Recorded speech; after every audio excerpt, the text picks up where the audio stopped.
Hello दोस्तों, quick कैस में आपका स्वागत है। इकोनॉमिक्स में कुछ ऐसे पॉइंट हैं जहां से क्वेश्चन बहुत ज़्यादा आते हैं किसी भी एग्जाम में, चाहे वो यूपीपीएससी का एग्जाम, चाहे वो 12 फरवरी को होने वाला हो, चाहे यूपीपीसीएस हो, चाहे आईएएस का एग्जाम हो। हर एग्जाम में जो है इकोनॉमिक्स से जो क्वेश्चन आते हैं, खासकर जो फैक्ट के क्वेश्चन आते हैं, वो क्वेश्चन हमसे गलत हो जाते हैं और उन क्वेश्चनों को हमें देखना बहुत ज़रूरी है, क्योंकि इकोनॉमिक्स में ना तो अच्छी कोई किताब बच्चों को जल्दी मिल पाती है और ना ही जल्दी वो क्लास में अच्छे से नोट्स बना पाते हैं।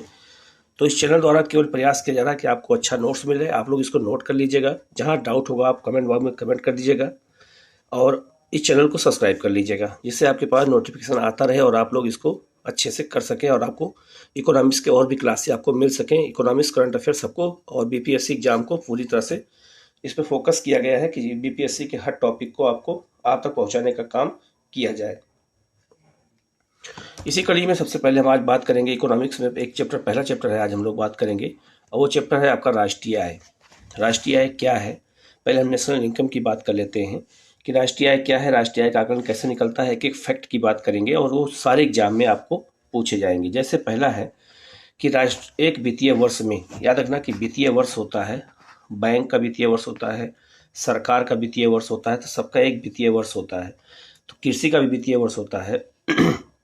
तो एक वित्तीय वर्ष में किसी देश द्वारा उत्पादित वस्तुओं और सेवाओं के मौद्रिक मूल्य का कुल योग राष्ट्रीय आय कहलाता है। इसमें वस्तुएं भी शामिल होती हैं और सेवाएं भी शामिल होती हैं, दोनों चीज शामिल होती हैं, और दोनों का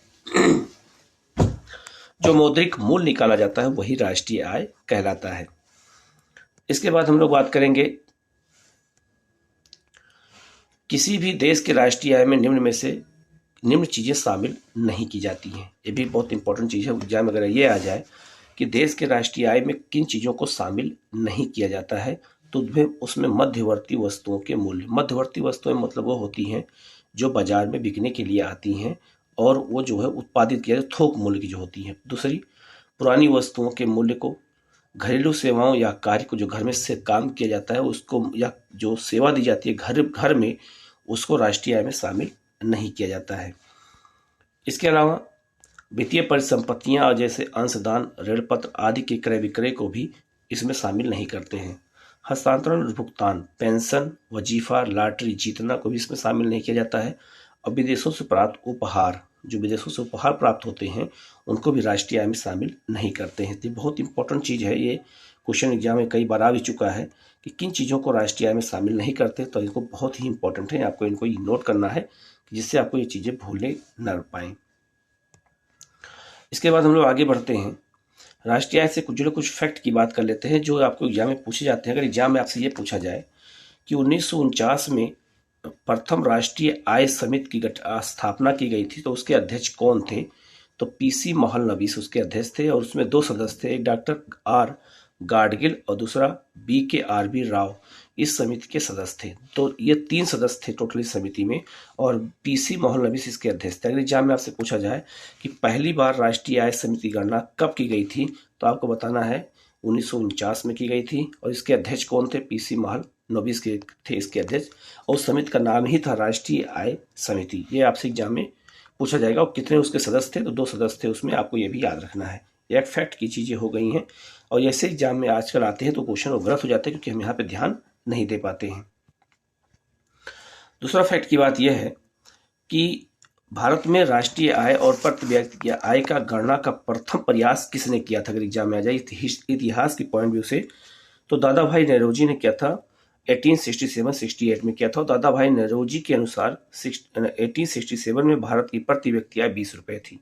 बहुत इंपॉर्टेंट है हिस्ट्री के पॉइंट व्यू से भी और इकोनॉमिक्स के पॉइंट व्यू से भी। अगर एग्जाम में आपसे पूछते कि भारत में राष्ट्रीय आय और प्रति व्यक्ति आय दोनों की गणना का पहला प्रयास किसने किया था, तो दादा भाई नेहरूजी ने किया था। कब किया था? 1867-68 में किया था। ये दूसरा क्वेश्चन बनेगा। और कितना प्रति व्यक्ति आय निकाला था उस समय भारत की? तो प्रति व्यक्ति आय उस समय कितनी थी भारत की? 20 रुपये निकाला था। किसने? दादा भाई नेहरूजी ने।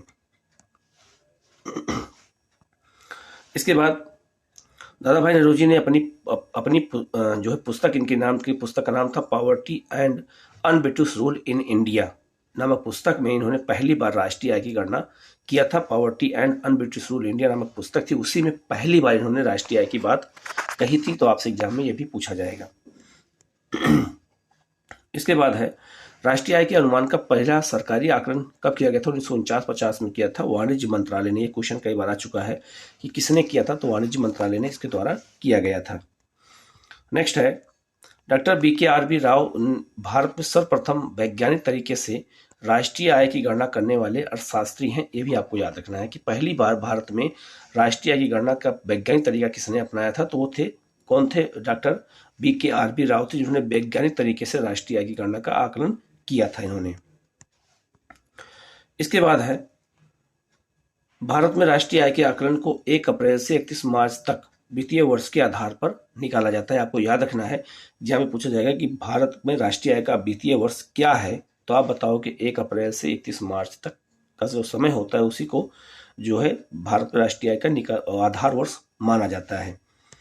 इसके अलावा आपसे एग्जाम में पूछा जा सकता है आगे क्या है कि भारत में राष्ट्रीय आय की गणना कौन करता है, तो सांख्यिकी विभाग के अंतर्गत केंद्रीय सांख्यिकी संगठन है, यही जो है भारत में राष्ट्रीय आय की गणना का आकलन करता है। लेकिन इसमें केंद्रीय सांख्यिकी संगठन की मदद कौन करता है, तो राष्ट्रीय प्रतिदर्शन सर्वेक्षण संगठन, यही जो है इसकी मदद करता है और रिपोर्ट को और क्या कहते हैं सर्वेक्षण करता है, उसका आकलन करता है, रिपोर्ट तैयार करता है और केंद्रीय सांख्यिकी संगठन की मदद करता है किसके में, राष्ट्रीय आय को निकालने में। तो आपसे अगर एग्जाम में कभी भी पूछा जाए कि राष्ट्रीय आय का आकलन कौन करता है, तो आप बताओगे केंद्रीय सांख्यिकी संगठन के द्वारा किया जाता है। फैक्ट के रूप में आपको याद रखना है।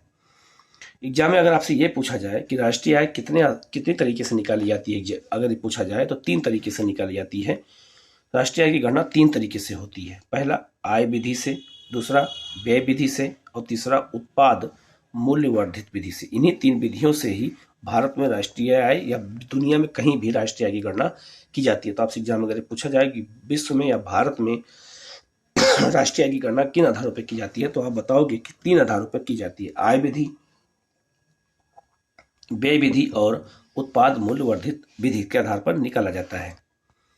इसके बाद में एक चीज यहाँ पे एक और आपको देखना है कि राष्ट्रीय आय के भारत में कि राष्ट्रीय आय के और राष्ट्र की जनसंख्या से विभाजित करने पर क्या प्राप्त किया जाता है। अगर आपसे ये पूछा जाए तो प्रति व्यक्ति आय की प्राप्ति होती है। तो हम जब राष्ट्रीय आय में और जनसंख्या को अगर हम जो है विभाजित कर देते हैं तो हमें प्रति व्यक्ति आय का पता चल जाता है। इसके बाद 2 चीजें यहाँ पे और हैं, हमें यह याद रखना है। एक, राष्ट्रीय आय का जो आकलन किया जाता है वो 2 आधारों पर किया जाता है। एक है आपका चालू कीमतों पर, एक होता है स्थिर कीमतों पर। चालू कीमत बाजार की कीमत होती है जो बाजार में वस्तुएं बिकती हैं। स्थिर कीमत वो होती हैं जो जहां से वस्तुएं उत्पादित की जाती हैं। लिखा है चालू कीमतों पर राष्ट्रीय आय। चालू कीमत बहुत इंपॉर्टेंट है। ये क्या है, तो जो बाजार में मूल्य होता है। जैसे आप बाजार जाते हो तो बाजार में कपड़ा लेने गए तो कपड़ा का जो मूल्य दुकानदार बताएगा उसी को कहते हैं चालू मूल्य, जो बाजार में प्रचलित होता है हर दुकानों पर। कोई भी कपड़ा हो गया, कोई भी चीज लेने जाते हो तो जिस जो बाजार में मूल्य प्रचलित होता है उसी को कहा जाता है चालू मूल्य।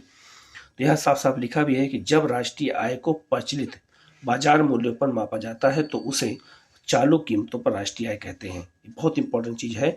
चालू कीमतों पर राष्ट्रीय आय जब निकालते हैं तो इसे मौद्रिक आय भी कहते हैं। यही क्वेश्चन एग्जाम में पूछा गया था। अगर ऐसे क्वेश्चन एग्जाम में आते हैं तो इसका मतलब है कि हमें चीज को समझना पड़ेगा। तो याद रखना, जो चालू कीमतों पर राष्ट्रीय आय निकाली जाती है उसको क्या कहते हैं, अगर एग्जाम में आ जाए तो उसको कहते हैं मौद्रिक आय। तो याद रखना, चालू कीमतों पर राष्ट्रीय आय को मौद्रिक आय भी कहा जाता है क्योंकि इसका मूल्य जो है बाजार पे तय होता है।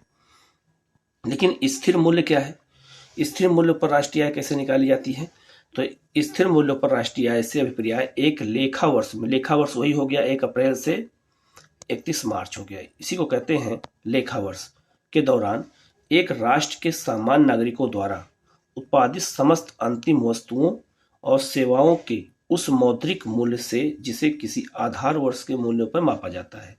जैसे मान लीजिए आज का लेखा वर्ष है मान लीजिए 2022 और भारत में राष्ट्रीय आय निकाली गई मान लीजिए जैसे 2015 में राष्ट्रीय आय बहुत अच्छी थी, तो दोनों की तुलना करके जब राष्ट्रीय आय निकालते हैं तो उसे स्थिर कीमतों पर निकाला जाता है। इसे वास्तविक राष्ट्रीय आय कहा जाता है। देखो साफ साफ लिखा है आधार मूल्य, आधार वर्ष तो ये हो गया आपका आधार वर्ष 2015 और एक लेखा वर्ष हो गया 2022।